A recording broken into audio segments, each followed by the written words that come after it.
teman-teman, pada hari ini saya akan membahas bagaimana memahami baik dan buruk perilaku seseorang. Semua manusia tidak ada yang sempurna, sebab kesempurnaan hanya milik Tuhan.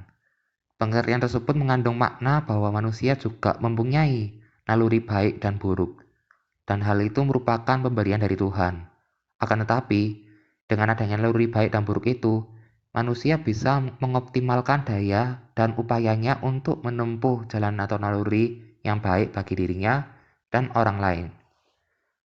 Akal mungkin manusia untuk membentuk pemahaman-pemahaman tentang nilai, status hukum, dan pengikapan terhadap suatu pemikiran atau fakta.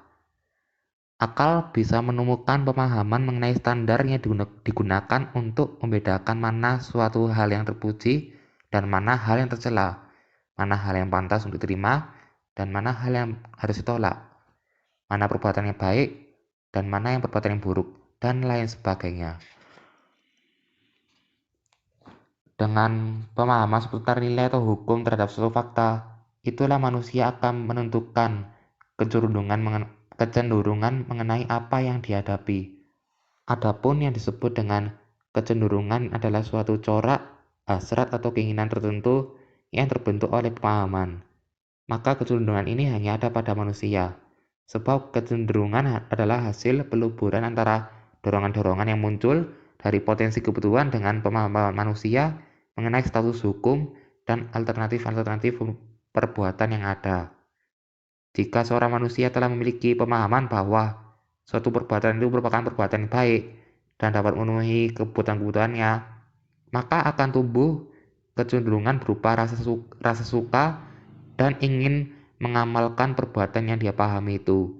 Dia akan memenuhi kebutuhannya dengan perbuatan itu. Tapi, jika sesuatu diidentifikasi sebagai perbuatan buruk atau tercela, maka dia akan membenci hal tersebut.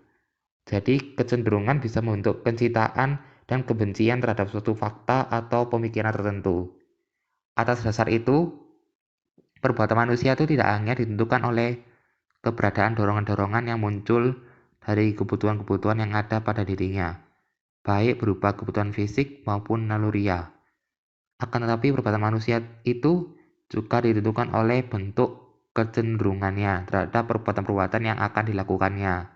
Sedangkan bentuk kecenderungan hasrat ini ditentukan oleh pemahaman manusia mengenai nilai-nilai perbuatan.